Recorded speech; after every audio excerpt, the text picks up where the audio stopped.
Quel est le plus grand navigateur de tous les temps? C'est Internet Explorer.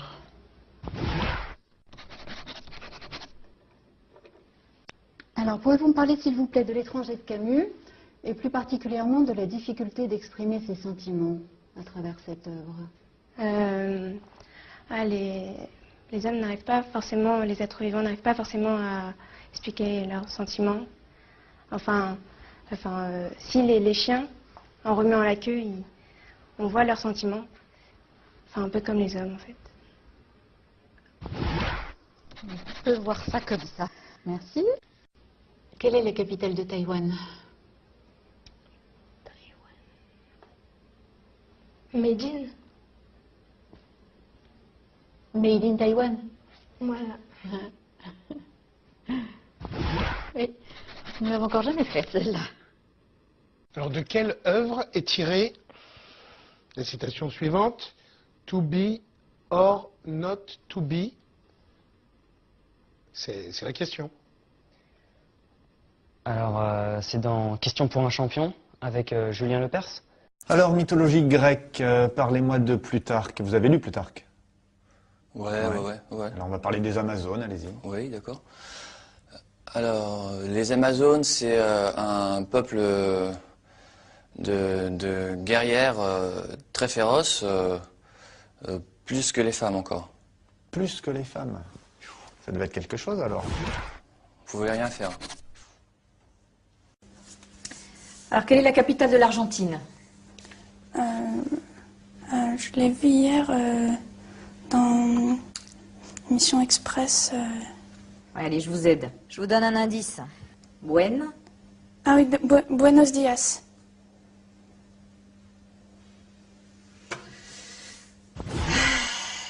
Gracias. Bon, maintenant parlez-moi de Christophe Colomb. Christophe Colomb, il fait la découverte de l'Amérique. Fut. Oui. Récitez-moi le passé simple du verbe faire. Je fus, tu fus, il fume, vous fumez, nous fumons, ils fussent. On en fume du bon, là. Dites-moi pourquoi Jules César était considéré comme un dictateur.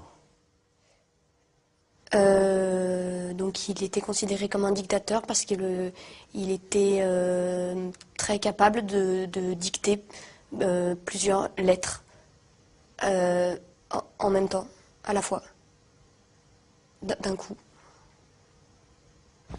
Il était très rapide. Ouais. Quelle est la taille de Hong Kong? 10 mètres peut-être, un peu plus. Très très grand. 10 mètres, oui. Très bien. Merci. Est-ce que vous pouvez me parler des débuts de la civilisation chinoise? La civilisation chinoise, en fait, au début, les Chinois, ils n'avaient pas d'ordinateur, alors c'est pour ça que, en fait, ils comptaient avec leurs boules et... Avec leurs boules... Allez-y, développez. Baby-foot, quoi. Enfin... Avec les boules du baby-foot? Oui. Comme au baby-foot. Ah oui, comme au baby-foot. Et au niveau de la Seconde Guerre mondiale, est-ce que vous pouvez me parler un petit peu de la chronologie du conflit? En 1939, les Américains déclarent la guerre aux États-Unis. Ensuite, c'est la France qui se fait prendre donc par derrière par les Allemands. Et ça se finit en 1918, mai 1918, par le traité de Versailles à Verdun.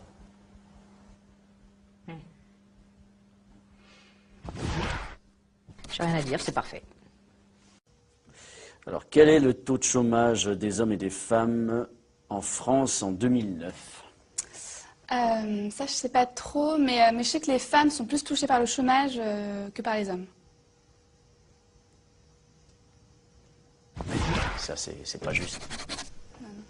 Alors, qui était Léonard de Vinci? Alors, Léonard de Vinci, c'était un grand écrivain, assez connu. Et donc, on peut dire, comme œuvre, il avait fait le Da Vinci Code, donc avec Audrey Tautou. Avec Audrey Tautou. Ah oui, d'accord. Actrice. Ouais. Que s'est-il passé lors du dernier référendum européen? Ils ont voté non contre la prostitution européenne, en fait. Contre la prostitution européenne? Ouais. Qui a voté non? Tout le monde, sauf les Hollandais, parce que pour eux, ils aimaient bien la prostitution. Ah ouais. Et vous en pensez quoi, vous? Moi, je suis ni pour ni contre, en fait, parce que j'ai pas l'âge de voter. Alors, comment est formé un sonnet? Alors, le sonnet est formé de 2 quatrains et de 2 tiercés. 2 tiercés. Tiercés gagnants, bien sûr. Oui, pour... Non, enfin, il y a 2 quatrains, 4 et 2 tiercés avec 3. Il ne faut pas que ce soit dans le désordre, en tout cas. Non, c'est d'abord les quatrains, après les tiercés. D'accord, merci bien.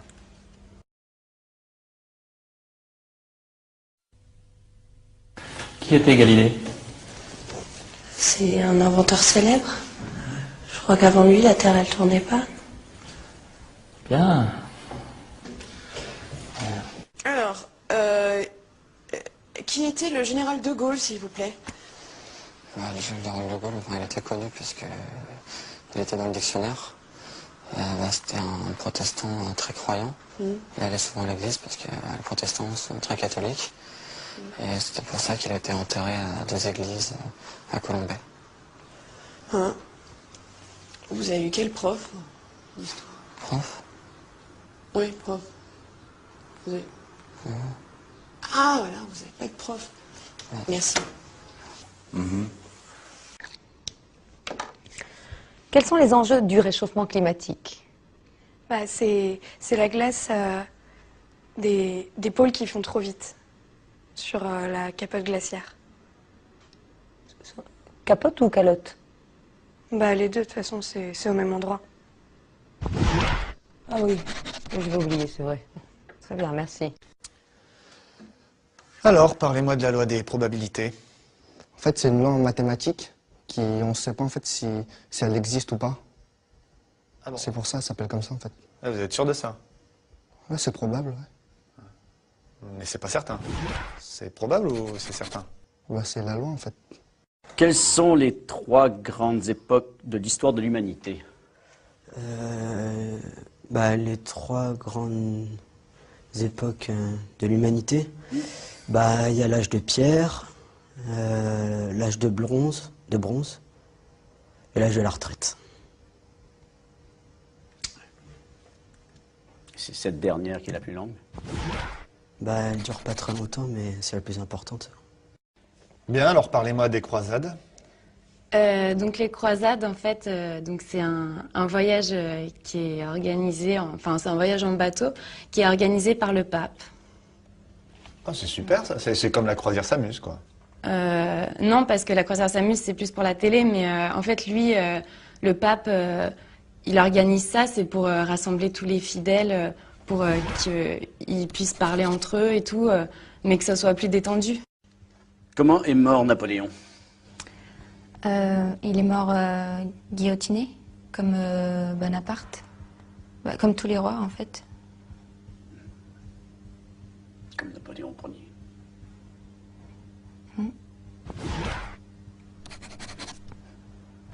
Citez-moi une œuvre de Corneille, s'il vous plaît. Une œuvre de Corneille.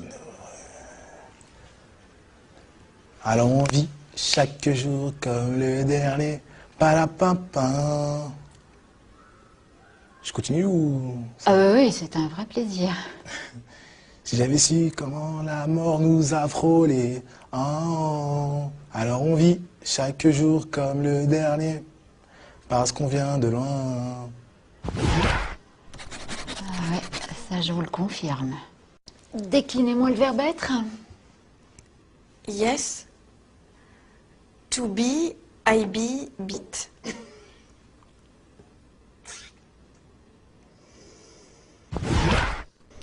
C'est un peu court. Qu'est-ce qu'on appelle le libre-échange? Le libre-échange, c'est quand tout le monde couche avec tout le monde. C'est libre. C'est entrée libre, quoi, c'est libre. Voilà, libre-échange. Voilà. Tout le monde couche avec tout le monde. Et voilà.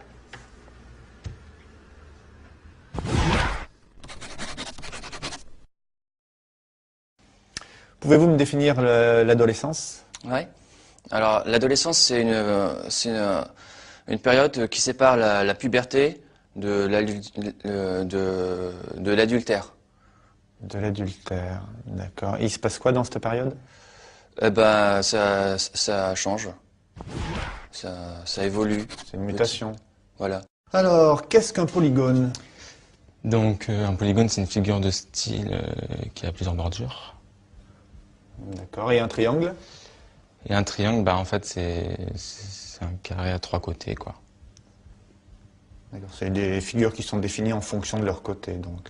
C'est ça, ouais. C'est compliqué tout ça. Merci. Quelle est la filiation entre Louis XV et Louis XIV? C'est l'arrière-petit-fils de son oncle Louis XIV.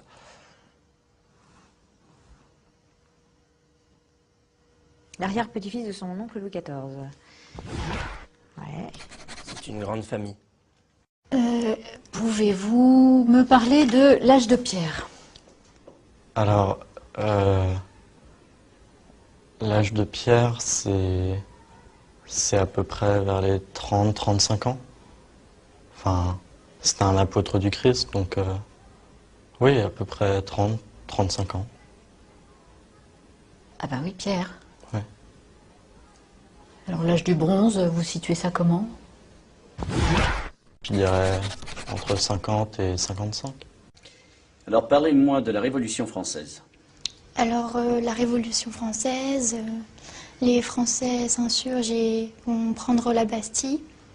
Et cela se termine avec le 14 juillet et les feux d'artifice. Et le bal des pompiers. Alors, parlez-moi des conditions de la Révolution française. Alors la Révolution française, c'est les sans-culottes. Ils n'avaient pas assez d'argent pour s'acheter donc des slips. Et donc en plus, d'un côté, il y avait donc les riches. Ils pensaient que s'il n'y avait pas de pauvres, il n'y avait plus aucune raison d'être riche. Donc ils ne voulaient pas qu'ils perdent leurs privilèges. C'est pour ça. D'accord. Bon, on commence comme ça. Est-ce que vous pouvez me parler de Malraux? Malraux. Alors Malraux, c'est un personnage qui a fait tellement de choses culturellement que c'est tellement déployé qu'en fait personne n'a jamais vraiment compris ce qu'il a voulu faire. Et donc c'est un peu pour ça qu'aujourd'hui il se retrouve ministre de la Culture, étant donné que c'est le seul à pouvoir comprendre ce qu'il fait. Et en gros, voilà le résumé du personnage, maintenant pour le comprendre, c'est évident. Très bien. Alors, qu'est-ce qu'une racine carrée? Une racine carrée. Une racine carrée, c'est une plante avec 4 angles égaux. Ouh là là là là là là. Merci beaucoup. Au revoir. Au revoir. Si en ville, le problème de sécurité est dû à l'insécurité, il ne faut pas oublier qu'en campagne, l'alcoolisme est dû à la boisson, même si l'alcool permet de rendre l'eau potable. Oui. Merci, je crois que je vais faire une petite pause, moi. Quel est le taux de fécondité en France en 2002? Le taux de fécondité en France en 2002 est de 2, parce que l'indice est de 2, car on doit être 2 pour faire un enfant, mais on peut être 3 ou 4, mais bon, c'est préférable Et en de faire un 2003? enfant. 3? Vous êtes sûr? Ouais.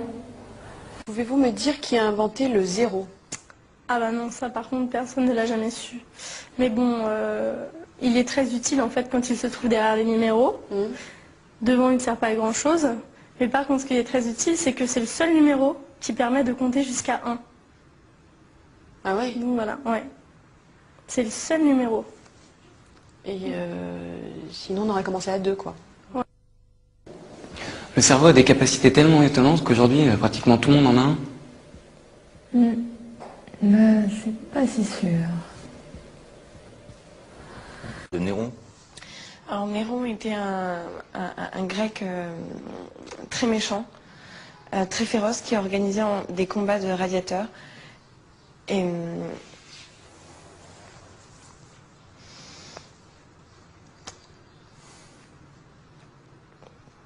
c'est un personnage très important.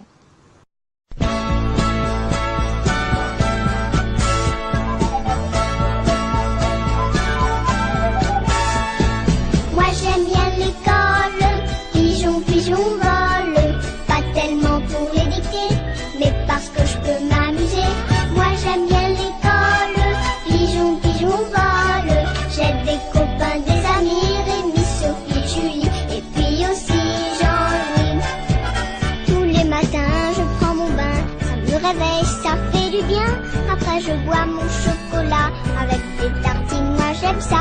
Je mets mon t-shirt et mon jean, j'attrape une pomme dans la cuisine. J'embrasse maman, j'embrasse papa, et je serre la pâte à Mirza.